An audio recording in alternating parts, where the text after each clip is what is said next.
Hey yo tout le monde, c'est Godzilla Kingdom. Du coup, on se retrouve pour une nouvelle vidéo. Du coup, aujourd'hui, je vais vous parler d'une théorie du Monsterverse qui concerne le futur de Godzilla après Godzilla x Kong le Nouvel Empire. Déjà, pour rappel, à la fin de Godzilla x Kong The New Empire, Godzilla, Kong, Tsuko, Mothra et Shimo ont battu Scar King et juste après, Kong est revenu dans l'endroit où il y avait Scar King et toute son armée et du coup, Kong devient le nouveau leader.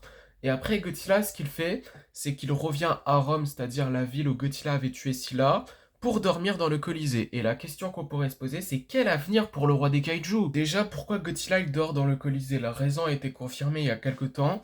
Godzilla dort dans le Colisée parce que ça lui fait penser à son temple dans Godzilla 2 avant que Dr. Serizawa se sacrifie.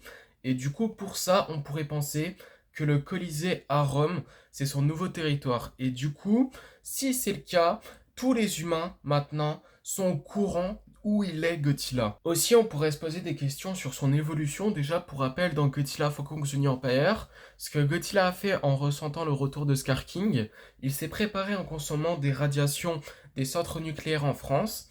Et après, vu qu'il est conscient que s'il utilise toute son énergie, il peut mourir, ce qu'il a fait, c'est qu'il a consommé encore plus d'énergie dans l'endroit de Tiamat. Du coup, ce qu'il a fait, c'est qu'il a tué Tiamat et également il a consommé toute l'énergie qu'il y a dans l'endroit où il y avait Tiamat. Et également, ce qu'il faut savoir, ce qui a été confirmé dans la novélisation de Godzilla x Kong The New Empire, ce que Godzilla a fait, c'est qu'il a consommé son ADN pendant son évolution.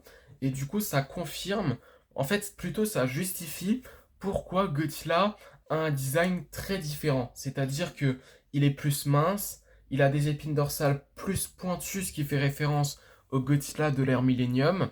Également, il a la couleur rose sur ses épines dorsales et du coup, il utilise un souffle atomique rose. Du coup, voilà. Et du coup, ce qui se passe, c'est que la question qu'on pourrait se poser, c'est est-ce que il va garder sa couleur rose? Puisque s'il utilise plus d'énergie, enfin plutôt s'il consomme plus d'énergie dans l'endroit où il y avait Tiamat, est-ce que la couleur rose, elle reste? Moi, je pense pas. En fait, plus le temps passe, je pense, plus la couleur va commencer à s'épuiser et du coup on verra à nouveau la couleur bleue. Et du coup ce qui se passe, c'est que Godzilla va garder toutes les capacités qu'il a maintenant après avoir évolué, du coup en étant rose, etc., mais étant bleu. C'est ça la différence. Et du coup, également, on pourrait revoir Burning Godzilla sous la forme évolution, ce qui serait très stylé, mais également on pourrait voir Godzilla évoluer un peu plus. En fait, il y a des possibilités de voir Godzilla encore plus évoluer et il pourrait encore plus grandir également. Mais ça, on le saura dans le temps. Du coup, c'est la fin de cette vidéo et la fin de cette théorie qui concerne l'avenir de Godzilla après Godzilla x Kong le Nouvel Empire. Du coup, j'espère que la vidéo vous aura plu. Si c'est le cas, n'hésitez pas à liker et à vous abonner. Si vous avez des questions, n'hésitez pas à me mettre dans les commentaires. Et sur ce, je vous dis à plus et également joyeux Noël à tous.